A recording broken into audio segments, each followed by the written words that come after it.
Can we extract botanical scents using powder and fat at home?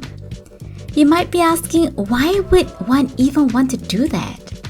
Well, some flowers are too delicate for scent extraction using alcohol and oil, so there's a process called enfleurage that caters for that. So I'm going to experiment with extracting scents with powder and fat. Will it work? Is the experiment worth it? Let's find out.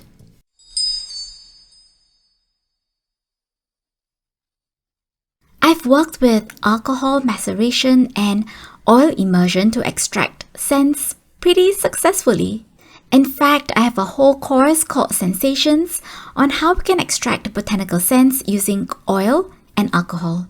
There's a segment that I call Scents from Scratch. I then show you how these scented alcohol and oils can then be used to create other scented products like perfume, beauty products like lip balms and lotions, as well as products for the home like a reed diffuser. Enfleurage, though, is new to me.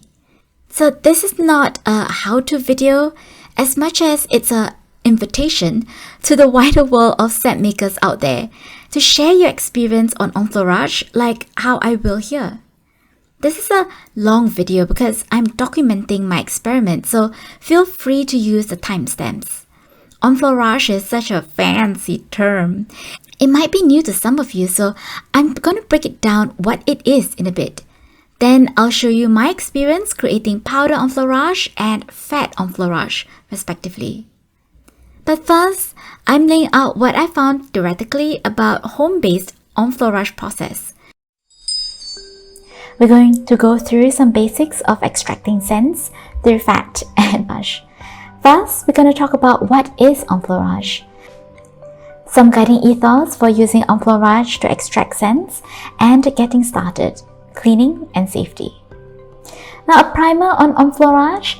Your enfleurage medium, it can be your powder or your cold fat. And when you're doing powder, especially if you're keeping it to something that is natural, you can use cornstarch or arrowroot powder. Now, arrowroot powder I find has a very silky feel, so that's what I'm using. You can also use fat like vegetable butters. I mean, honestly, in the past, the fat that is used is lard, for example, but I don't feel like putting it on my body because I want to create products with it, so I use vegetable butters. Now, the plant material is usually something that is so delicate that using oil infusion or alcohol infusion is going to destroy the plant matter. So these are the scenting agents, flowers and leaves. And my mantra when working with natural scented ingredients is always to dance with your natural scents. If you buy a Chanel No. 5 in one store and you buy it in another store, it is going to smell the same. Not so much for your natural scents. Now in this video, I'm using tuberose, right, and jasmine. And to be honest, sometimes this jasmine that I can buy from the same supplier might smell slightly different. When you're working with natural ingredients, a lot of it is really about allowing the natural scents to express itself to you. Next, it's also about the spirit of experimentation. Now here in this particular video, I'm working with tuberose as well as jasmine. For you, you might have access to different kinds of native plants that you might want to use, and also different kinds of butters or powders, and it's really all about experimentation. Now when you're gathering natural materials, avoid uprooting wild plants, especially if you're foraging, and for flowers, don't remove all, so that there's enough flowers to generate seeds for the next crop. And if you're gathering leaves, make sure that you don't just gather it all from any one branch. When you're working with natural materials, sanitizing, disinfecting, and sterilizing is so important, especially when there is water. You also invite microbes. And we like natural things, but the microbes not so much. So it's really important for you to wash your tools in hot water using detergent or soap. Disinfect it by wiping it down with rubbing alcohol, or this may not be suitable for plastic, but it's definitely suitable for glass. Boil your tools in boiling water for about 20 minutes. or you can use a UV sterilizing unit. When it comes to tools and equipment, my mantra is always simplicity. Don't have any reservations at all about improvising the materials that you have on hand. Here are a few tools and equipments you might need to do this enfleurage project. Make sure that the pots, glass, containers that you're going to be using are solely for scent extraction and not for food. You might also need to have a tray. Sometimes when you melt your vegetable butters, it might leave stains. So it's really important for you to either put plastic on your working surface or work on the tray. So anything will spill on the tray itself and not on your working surface. Now, talking about spilling, you might want to use rubber gloves and rags for cleaning and protection.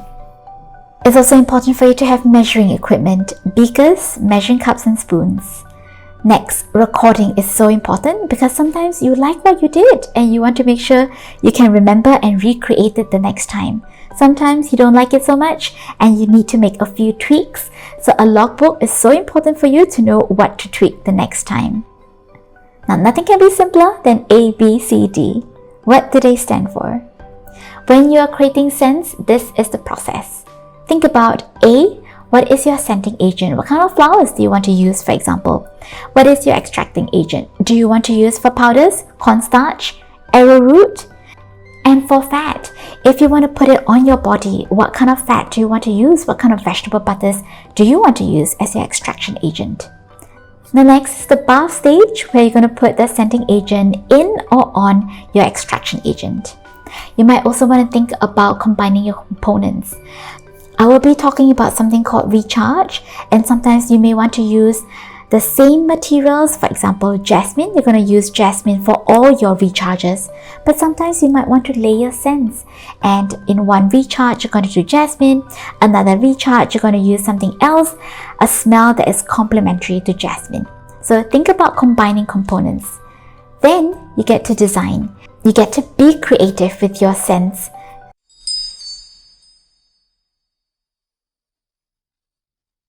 If you found this video helpful so far, do like, subscribe, and hit the notification bell. Now let's see how we do a powder enfleurage. I'm using arrowroot flower or powder because of its silky feel, as compared to rice flour or cornstarch. Now that's what I have in this round container. I'm using the arrowroot powder to extract the scents from tuberose flowers. Now this is called a charge. When I replace the tuberose flowers with a fresh batch, but using the same powder, that's called a recharge. So lay your flowers out for at least an hour to evaporate as much water as possible. Now you would want to transfer the scent from the tuberose flower to the arrowroot powder, but not the moisture, because moisture can attract bacteria and microbes. I'll be transferring the arrowroot flower into this rectangular container to carry out the tuberose powder enfleurage. I put enough arrowroot flower to form the first level.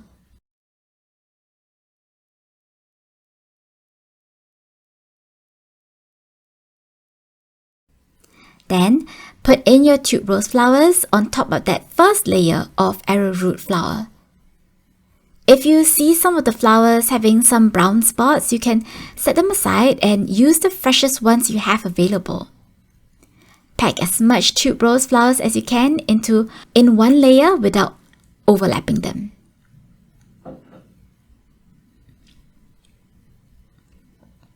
Now I'm putting a second layer of arrowroot flower on top of the tuberose flowers so that each tuberose flower will be surrounded by powder 360 degrees.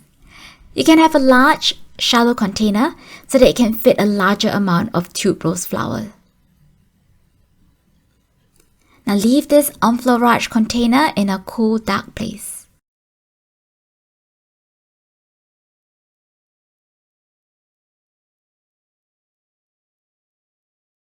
After 2 days, I recharged the powder with fresh tuberose flowers. Now only the tuberose flowers will be changed, but the powder will be reused because I'm trying to increase the concentration of scent molecules for the same powder. Okay, next time I should remember how many flowers I put in so that I know how many flowers should be taken out for the next recharge.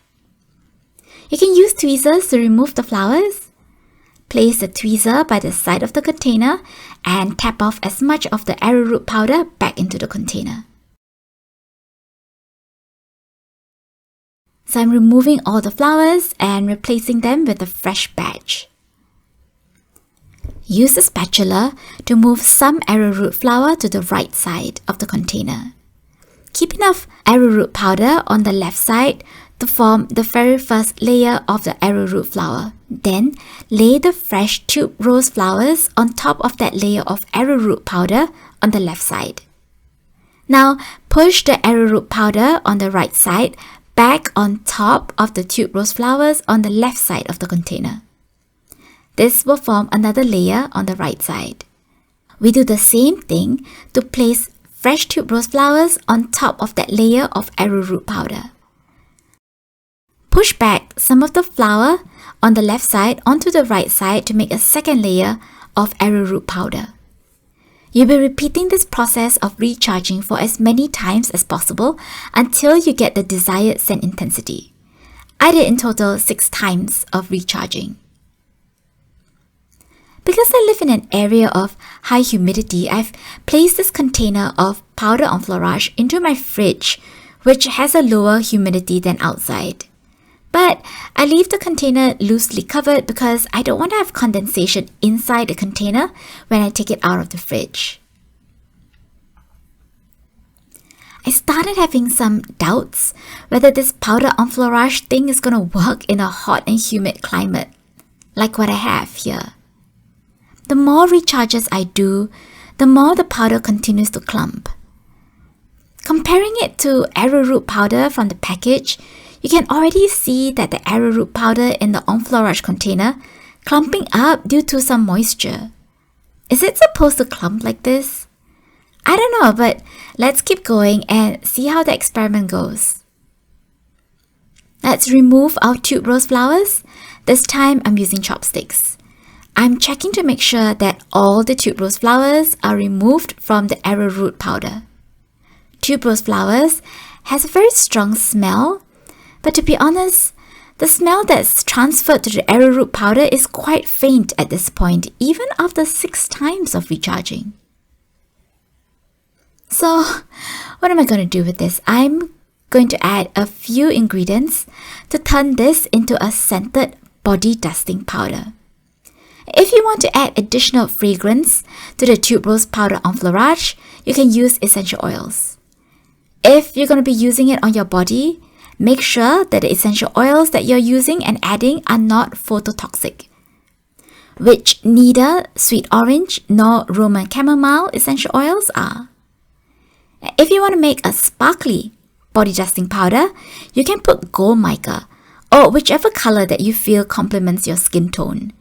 I'm skipping mica and any coloring agent as well as essential oils, but I'll be putting in kaolin clay.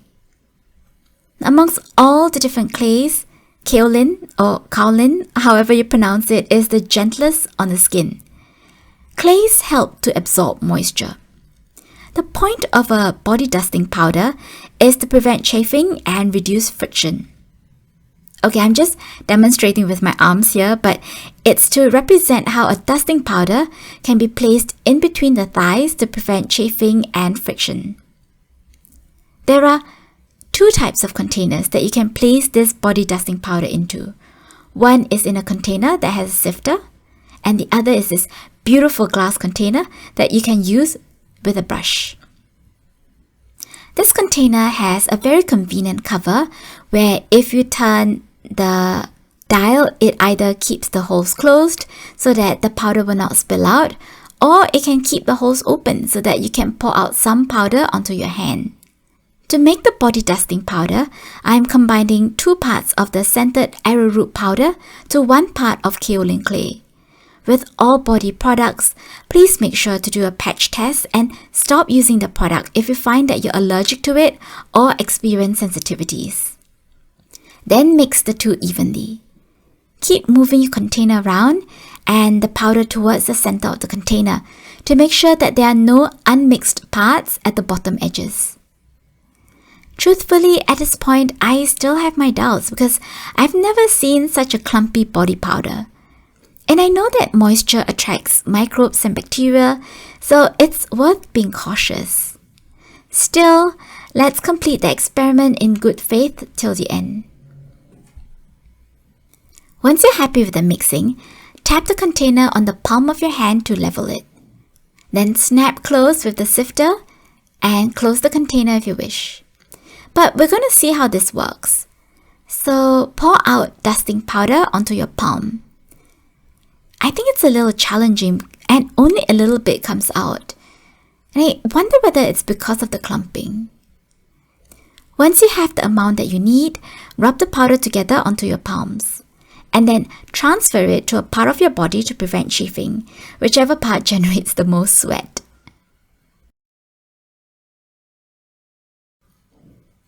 If you prefer, you can also have the body dusting powder in a container like this.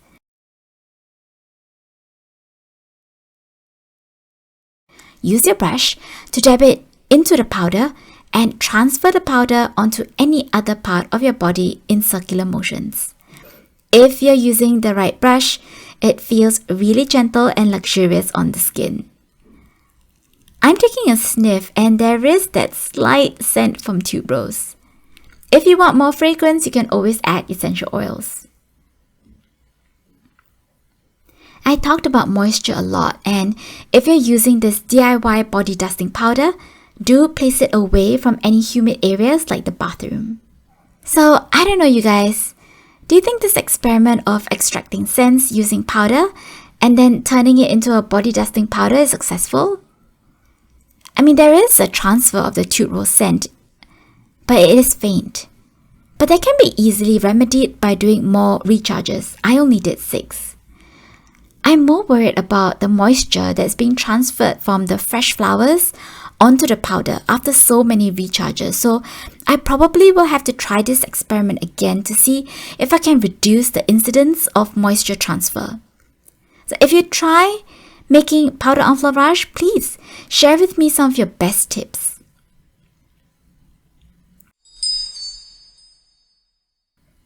My next experiment is using cold fat enfleurage using tuberose and jasmine flowers. It's called cold fat enfleurage because the scent molecules will be absorbed by fat, which traditionally is tallow and lard. I'm using a vegetable butter for a vegan alternative. I'm going with mango butter. It doesn't have its own scent, so it can allow the scent from the tuberose and jasmine flowers to shine through. Instead of using animal fat because I might want to turn it into a body butter, so it must be something I'm happy to put on my skin. As always, when doing DIY projects, keep your equipment clean. Here, I'm sterilizing my glass container in boiling water for 15 to 20 minutes. Make sure that they are dry before using them. For other non-glass or non-metal equipment and tools, I will use rubbing alcohol to disinfect them. Pour out rubbing alcohol onto a clean cloth or napkin and rub that onto your tools. Now I need to create a layer of mango butter in my enfleurage container. It is currently in solid form in its original container. So first, I have to melt them enough to be able to pour it. I've prepared a glass beaker sitting in a boiling water bath. I'm using about 70 grams of mango butter for the amount of space that my glass container has. Transfer the mango butter onto the glass beaker. After about 10 minutes, most of the mango butter has melted. If you still see some lumps, just gently break them up to get a smooth melted liquid. When all the mango butter has been sufficiently melted, pour 3/4 of it onto the enfleurage container. Just like the previous powder enfleurage experiment, we're trying to create 2 layers of fat to extract the most scent molecules that we can from the flowers. Pour the rest of the mango butter onto the lid of the container. Some of the white substances that you see here is solidified mango butter which I've removed. Pour the excess mango butter onto the glass container. Now, the whole notion of this is to have as thin a layer of mango butter as possible, because it's only the top of the layer that is closest to the flowers that can attract the scent molecules. So if you're choosing an Enfleurage container, choose one that is wide and shallow. And now we wait for our butter to solidify. You can place it in the fridge for short periods of time to speed up the process of solidifying. But just make sure that you don't leave the container inside in the fridge for too long, that condensation is formed when you take it out at room temperature. I'm combining the scents of jasmine flowers with tuberose for this fat enfleurage. For the first charge, I'll be using jasmine flowers. Remember to separate out the flower buds from the calyx. The green parts might have its own scent, and we're just trying to isolate the scent from the jasmine flower buds. I try to get jasmine flowers that are already quite opened. The intention is to press the inner part of the flower onto the fat. That's apparently the proper way to do it to extract the maximum scent. You can see how I'm trying to squish the flower onto the fat layer. This is so much easier if you have more opened flowers. I'm finding it really challenging, so I'm just going to put all the flowers into the Enfleurage container.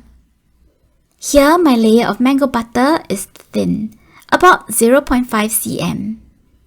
The idea is to expose as much vegetable fat to the flower so as to make the scent extraction easier, so you don't need a deep layer of fat actually. Okay, I'm closing the Enfleurage container with its lid. Recall that I have another layer of mango butter on the lid itself. So what we're doing is, throughout the day, we keep flipping between resting the container on its base and then on its lid so that we get maximum contact of the jasmine flowers with the mango butter.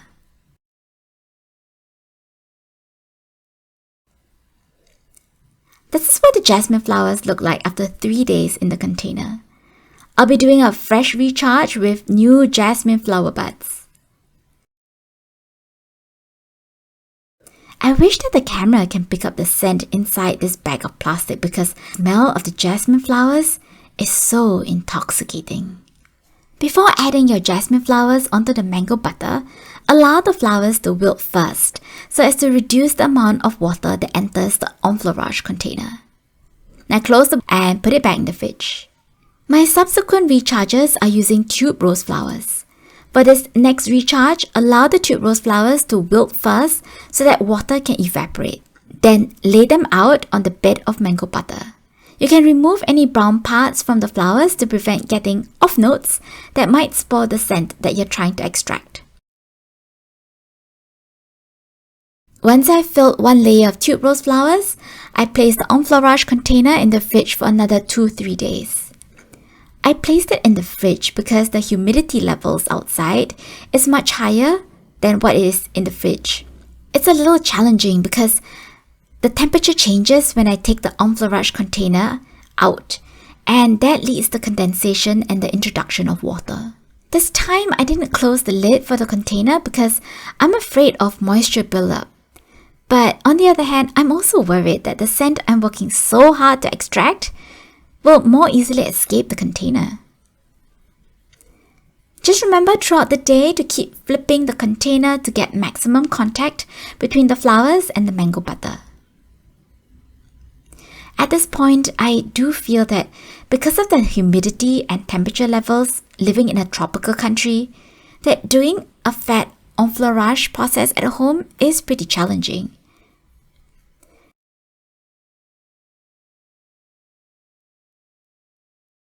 I did in total about 4 charges, but I stopped because I really wasn't getting any results. There was barely any scent extracted by the mango butter. For the last and 4th recharge, I didn't put it in the fridge because I was really afraid of introducing too much water from the condensation. That's why you notice that this container doesn't have any water droplets. Because I wasn't getting any scent putting the flowers in for every 2-3 days, this time I left the flowers inside for a much longer period, for about 4 days. Unfortunately, this is the condition of flowers when left at room temperature. So I don't think that leaving the flowers inside for a longer period will work either, because then I'm just introducing the scent of rotting flowers, and nobody wants that. As I shared earlier, I've had great success extracting scents using oil immersion and alcohol maceration. But I found the process of powder and fat enfleurage extremely challenging. Mostly because I think I don't have the right humidity and temperature levels for it to be a success. So I'll stick to extracting scents using oil immersion and alcohol maceration. But feel free to share in the comments below what do you think has worked for you when you are trying fat or powder enfleurage at home. It would be so lovely to hear from those of you who have experimented with enfleurage at home. Now, even though I don't consider my experiments to be a success, nothing is wasted. Mango butter on its own is wonderfully moisturizing. It is excellent at preventing inflammation and itching caused by dry skin because of the triglycerides present. These are fatty acids that act as emollients to soften the skin and to prevent it from feeling dry and itchy. Mango butter is light, not as heavy as coconut oil on the skin. For those of you who have cracked heels, you can also use mango butter to restore the suppleness of your skin on the feet. Remember to do a patch test first to check for your allergies and sensitivities, especially since this mango butter in particular has been exposed to the different flowers. If you want to dip into fragrances and scents, I have a free course on perfume making. It covers perfumery notes, so that you can understand the role of top, middle, and base notes in creating your perfumes, get acquainted with different kinds of perfume ingredients to start off with, and the steps to perfume making. You can find the link in the description box below. There's also a premium course that goes so much deeper, taking you from how to create scents from scratch using botanical ingredients to creating scented products. Now, if you find this video useful, do like, subscribe, and hit the notification bell. It lets me know that you love videos like this and for me to create more of it. And I hope this video ignites your sense of adventure.